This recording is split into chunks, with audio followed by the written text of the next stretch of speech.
We are doing a special edition of Indie Talks here in the beautiful LA. Yes. And New York to LA. Yes, girl. We flew out. We got flew out.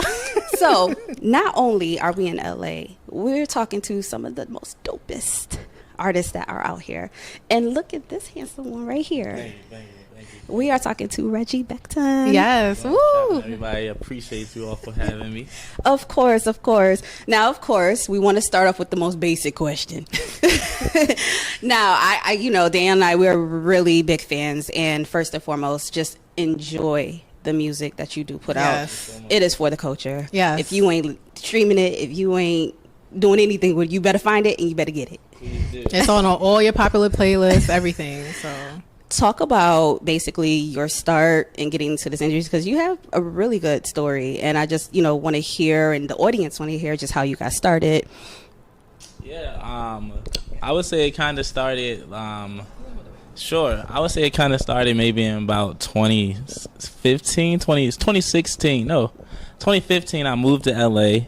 That was about like 8 years ago. I moved fresh out of college, so I went to Temple University in Philadelphia. Okay. Then I moved to LA, and it was at that crossroad where it was either like go to corporate America or like follow your dreams and chase the dream and chase the music. And I was like, all right, if I have to do both, because my mom was like, you have to get a job, I'm gonna at least go to LA Mama. And be close to the industry. Right. So I moved out here, and then I just started hitting the ground running, and I really started to like just craft music and kind of like try to develop my sound. I started releasing like EPs and mixtapes year to year, and slowly but surely it started to like bubble, and then it started to bubble even more, and then I started to do a lot more shows, and I think that was really helpful. Then I started to do some songwriting, and that kind of increased awareness and notoriety of my music and artistry, and then like one thing just kept leading to another, and it brought us here. We're gonna talk about that pen writing you got going, okay? Now, going back to like your journey, you moving, first of all, you're originally from Maryland, yes. Correct? So now, did you give yourself like a timeline, like if this didn't work out, or was it just like, no matter what I do, it's gonna happen? Yeah, for sure. I gave myself a timeline for sure, and it didn't work. I saw this interview of like Molly from Insecure, and she was like, "Oh, I told God like by 27 either I'm going to be here, and no, I'm not doing it." And I thought I could do the same thing. And no, it did not work for me the same way. So now I'm just like, I wanted it to happen maybe in like my first 3 years of moving here. Okay. I wanted it to see it happen, and I will say that like, no, but I feel like my career in general is not the way I ever envisioned it, but it's also exactly what I wanted. So it's like, God knows what they're doing. Yeah. Exactly. It's all on God's timing, right? So I want to talk about some of because obviously we hear the music and we hear some of the inspirations that you may have, like Marvin Gaye and, of course, Prince, Tank, some of the people that you admire, Brandy, because, I like this. Yes. And we love Brandy out here. Give it to the Bible vocal. You guys. Vocal yes. Bible. And I want you to kind of talk about like how some of these like legendary artists and some of the newer artists, how they influence you, your musical style, and what elements from their music do you kind of incorporate to make your own? I would say like with like Marvin Gaye, the inspiration of course comes from the music, but also just him being from like DC and that like DMV area, just the way he was able to like become an icon and like transcend music and just become a staple in R&B kind of gives me hope from somebody from my area doing it, that I can do it too.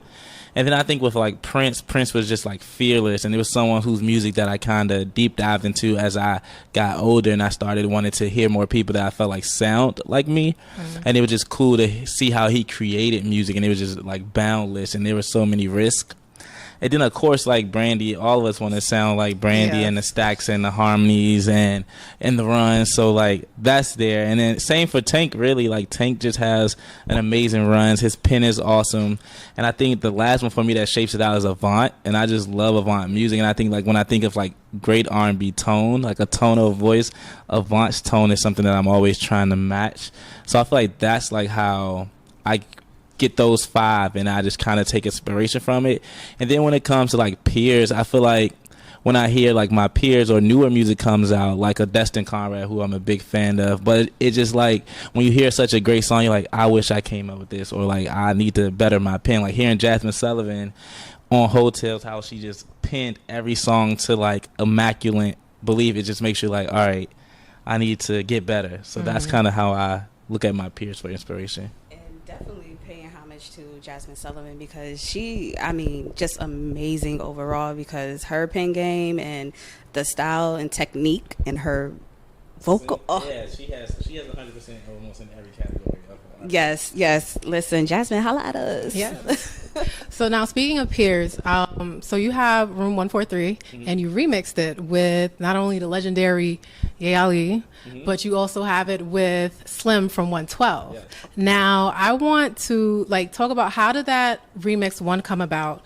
And also Slim, he said, and I quote, he said, "I knew this was a smash when I first heard the original. Love to see young R&B artists like you and Ayana transcending R&B culture to higher levels. How does it feel to like receive that cosign, and do you feel a pressure?" Oh, I would say Room 143, how the remixes came to be. I think like every 6 months the song seems to like get new life, so we're always trying to get someone new to hop on it. Like even right now, if somebody new wants to hop on it, call my phone. But I would have to say special thanks to Kenyon first, because Kenyon was the first person to hop on it, and he's amazing, and he just hopped on it out of the love. Like I met him at a show, told him I had this song, and he just said yes, like didn't think too much about it, and he's been a good like friend ever since. Yeah. So that was just dope to hear, because we were like begging people to get on it. So like he really came through for us at that time. And then when it came to like Ayana produced the song, so I knew I could easily ask him and he would do any favor, because he's just that type of person. And then we put Ayana on, and I was like, we should think about getting Slim on it as well. So we made some calls to how we can get to Slim, and luckily those calls happened, and he just chose to hop on it. And it was just like, we got his verse back, and we were like, there isn't any notes for this. Like, this is amazing. Like, there was no mistakes. No, like it was like, this sounds like it was a part of the original song. And I think like even to this day, I still can't kind of believe it. It's kind of like you're just living in this dream world. And to see like somebody that you studied, or like Cupid and Only You, to have like Slim on a song and hear that tone, because he has one of those like Avant tones where like it's just like butter on an R&B song. So to see him with my voice is just like crazy to me, and I'm like still forever grateful. So, and it does add a lot of pressure nowadays. Like anytime I'm like starting to make new music, I think of Room 143 and like how can I top that? How do I top that at this point? And even when I made Room 143, I never would have thought like that was the one that was going to go off, because also I didn't make it for myself. So it's like I never would have thought that one was going to go off, but I'm happy it did. Yeah. Oh, hold on, Mike. So, and I want to kind of piggyback off of some of that, because not only, you say it felt surreal to kind of work with someone you've been looking at, and, you kind of grew up on. Talk about you being in a position as of right now, because Spotify, Tidal, they are looking at you literally as the next into R&B, and just the rise, and just praising you just for your music. I mean, talk about that feeling and being able to say like, what I'm doing, something has to be working. So yeah, no, I think it's a super exciting feeling to have those like cosigns and to have those eyes watching you, but it's also like a bit nerve wracking in a sense, because you have to deal with that pressure. And I think that like it's on a like very small level, I guess, now, the pressure of it, but it's still like, as an independent artist, still makes you want to like cater to that audience, but also follow like your instincts and just where music is taking you. But you're also trying to like to give music or service a fan base, or service the people who love Room 143, but also the people who love this song and the people who love this song. And somewhere in the middle, you want to like check all those boxes. And I think that like I try to just get out of the minutia of it and just like, all right, what do I really like what music is really speaking to me when I'm creating it, and just go with that. Love it. We're gonna talk about this music now. Yeah. So that was actually gonna be my next question. So I want to get into Sad Boy. What place in your life were you in that derived from? I would say It's weird because I tell people often, like, when they ask me about Sad Boy, like, when I made the project, I was having like some of the best times of my life. Interesting. Yeah, no, it's really weird. Like, I had me sitting there like, wait a second. Now, what was he saying? Who was he with? No, I was having a lot of, like, recording that project was a lot of fun. Like, it was a lot of new energy that we were making the project with, and like the songs just came naturally. And I feel like sometimes the songs are like stories that have been living with you that you didn't even know were there. And I think that was a lot of the Sad Boy, just from like past experiences of dealing with like love and relationships that like sometimes they just like, all right, I'm ready to tell this story. But during the process, it was like not a sad process at all. And then once we released, therapeutic, I don't know if it was healing or therapeutic, but it also, maybe I just was internalizing the sadness, and like I was dealing with my sadness in a fun way. Maybe that was it. Okay. Because I was having fun, like drinking a lot, smoking a lot. So it was like that type of fun. I was just like living a bit reckless. He was outside. Yeah, I was outside. But yeah, I think that just made like took a lot of pressure off. Like, speaking of pressure, that's the last thing we were talking about. It's just like I didn't feel a lot of pressure while making that project. Okay. It was just like I was just existing, and what was coming out was coming out. And I think it just like, looking back on it now, I'm like, yeah, maybe this was some sadness somewhere that I needed to resolve, and I'm happy I took the time to resolve it. But I think like, for me, Sad Boy was just like a maturation of everything that came before it, because like I got the idea about like this whole like sad music, or these like heartbreak tales, or whatever people want to call them, from like just people saying that like, oh, you just make sad music, or your music is so dark. So I just kind of wanted to like dive deeper into that, but also reclaim sadness as like not this sad, icky, depressive thing. My goodness. So the one thing I want to definitely say, because I know you are getting ready to work on new music, you're getting ready to work on Sad Boy Volume 2. Yes. Now, you at the top of this year, you did release a single, Bad Mother. Yeah. I want you to basically, you know, and it's been generating a lot of buzz, and it's definitely, you know, I feel like it's one of my multiple favorites. Okay, let's put it like that. Can you tell us about the inspiration behind the song and the creative process involved just to bring that single to life? I think Bad Mother is what I just call it. That's what you just call it. Bad Mother. I think it was one of those things where like we were just in the studio one day and we started creating this song, and it just started to like pour out. And I think looking back, it's just like one of those songs where you're just like, damn, another one caught me. Or this time the predator became the prey. That's what that kind of inspiration is on, where you're like just been going around and you've been living life a certain type of way, and now you finally get you pulled on you. It like wakes you up, and we've all been there before, you know, like it's like damn. But yeah, so that was like the inspiration for that song, and shout out to JV who produced it, and my friend D who helped me write it. But yeah, it was just really a fun time. We was working on it. Everything came natural. Like, I love Bad Mother. Like, it's one of my favorite songs I've ever made. I feel like every like melody, pocket, word is just like super intentional, and just like it's like a journey of a song. Like I love like the production is super dark, and I love like dark, moody R&B vibes. So like it's really cool. I just want to say that I appreciate that track. When I tell you, it took me back to kind of think, like you said, we all been at that place before, and I was just like, oh my god, like I remember exactly this and this, and who was involved in right. Thank God we grew past that. Thank God. Amen. It's really like that aha moment. You're like, okay, you got me this time. I've been got this time. Now let's get into your creative director hat. So you had the opportunity to assist with creative directing for Dom Kennedy and T-Fly for their video Lay You Down. Talk about that, and you just not like you being multifaceted and not just being one-dimensional. Yeah, creative direction is something like I truly love, and like working on cinematography and working on like music and films and like productions like that. So that was a great opportunity that I was able to like work with both of them. They're like LA legends, and it was cool. It was a fun, nice, you know, switch of pace. I think that like after you've created for yourself for a while, it becomes a different experience where you get to create for someone else. And I think it was really cool working with Dom and T because they both were super open to all the ideas and things that we had. And it was like for their new single, it was the first single off that project, so we had a lot of responsibility as a production team. Shout out Chris and Nick, who were the production team on that. And it just made I was happy that I got to make art with them, and there's some degree of separation there, so hopefully I can get Dom on a song or something soon. Yes. But yeah, no, it was a fun time. We shot the video, I want to say, in a day, and it was fun living in the life of Dom Kennedy for a day. What describe that fun? Like, what was going on that day?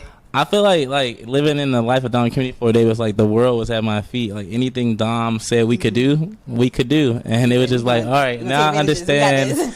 Yeah, now I understand how like the world is your oyster once you put the work in, and people respect the craft and things like that.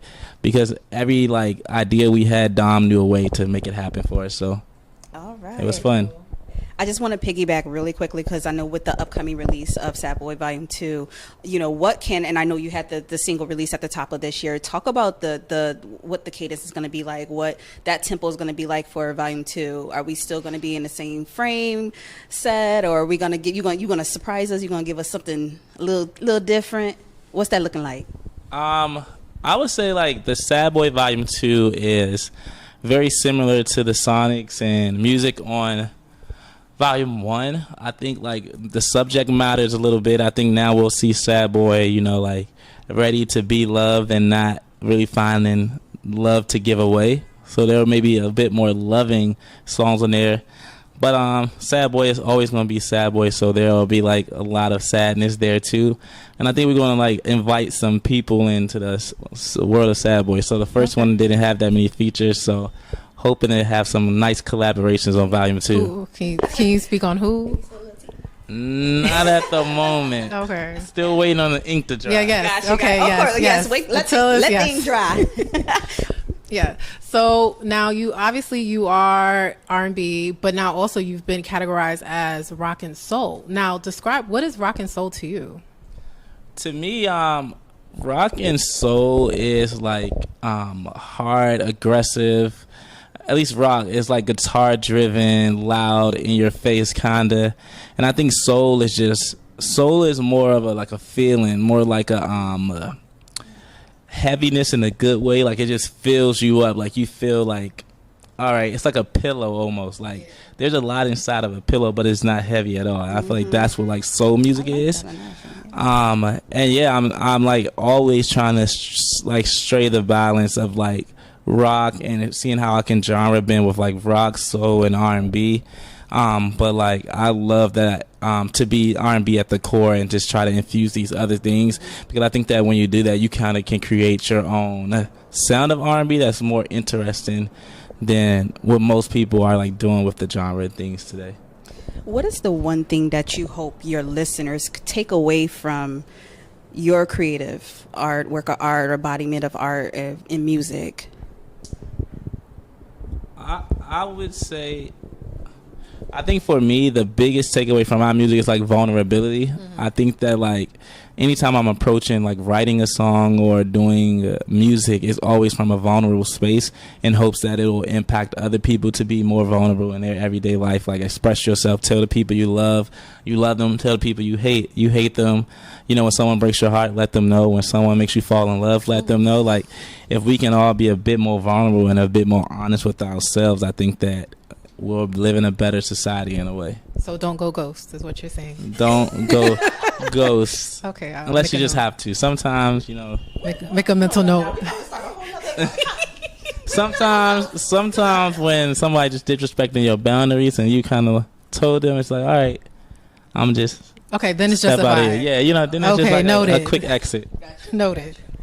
Okay, what is something that you would tell younger Reggie about this journey? Ooh, that's a good question. That you've been through, that you're going through? I would probably tell younger... Wow. I would tell younger Reggie that, like... I would probably say, like, that not everything happens, but none of it happens the way you foresee it in your head, the timeline, like it all looks different, and it's all going to be better than what you could ever imagine or dream of. But just know none of it looks how you imagine and dream of. Then I would tell him like,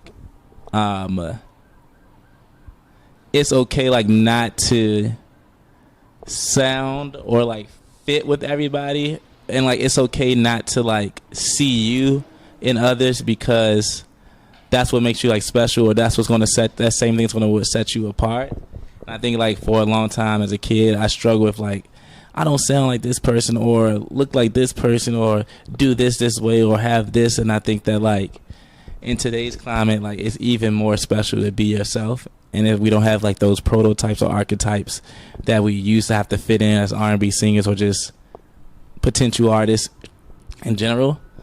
And I think the last one would just be like, enjoy it all. Like, you know, like enjoy it all while you can. Because I think at times, you know, we deal with the pressures. You're looking to the left and right, and you forget to enjoy those moments, because a lot of things you really prayed about, you envisioned before, and they're happening. You just have to be open to like the way they're happening to really enjoy them. And first of all, Reggie, I want to say thank you so much. Yes. It's truly an honor to sit and talk to you. We are fans of true R&B. We love your music, everything that you're doing. Of course, shout out to everybody that's involved in R&B as well, like that's upcoming. You know, we love Kenyon. You know, we love Jordan Simone. We just so many. Obviously, we're in LA because it's Grammy weekend. I know you're hitting the events and you're doing your thing and going out. So, of course, I want to ask a fun little question. Okay. So, with the Grammys coming up on Sunday, obviously the performances. If you had to collaborate or do your own Grammy, put together your own Grammy production or so, who are you hitting the stage with? Ooh, I think like for me, like we would probably hit the stage with Room 143. You know, we can invite Kenyon, we can invite Ye, we can invite Slim, and you know, like let's just have an R&B moment with the old generation, new generation, and emerging artists. I think that would be really fun for people to see. So. That's what I would. Yeah, right? That's what I do. Maybe. Who got to talk to from the Grammys? Right. Let's call them up. Thank you, Zach. And where do you see yourself in like the next couple of years when it comes to R&B? Ooh. Like, what are your main goals? I would say I see myself with a Grammy nomination at the least. I hear that here, right? In a few years. By next year. Some tours, you know, touring, some headline tours for myself, some festivals, and, you know, going on tour with some of my peers that I look up to. That would be really fun. I think after I guess I would be probably on like my third album in a couple years. I hope to start working on my second album this year. So that I hope comes out soon, and just writing for a lot more people. I feel like I've been writing for a lot of cool people lately, and I'm excited about some of the music that's going to come out this year. But yeah, doing a lot more of that writing, because that's been fun lately. All right, so listen, Reggie, we just want to thank you again just for sitting with us. Yes. Thank you. Just for all of the music that you're putting out, for what you're going to do, first and foremost. Listen, the single, Bad Mother. Shut your mouth. All right. Is on all DSPs, so please make sure you go support. As we were saying, that basically with independent artists, please just make sure you are not only streaming the music, but you are purchasing the music. I'm not going to tell you that all the time. I get in trouble all the time with my husband with the card. Okay, listen, I'm always buying music because I love the music and I love supporting. Create your TikToks, create your reels, you know, do everything. Yes. And so, guys, thank you so much for tuning in with another special edition of Indie Talks. Of course, I am your host, Ashlee Lewis Redway, and your girl Danielle Meeks. All right, and you already know it's always real music, real style, and real people, and it don't get no realer than this. It don't. Peace. I'm sleeping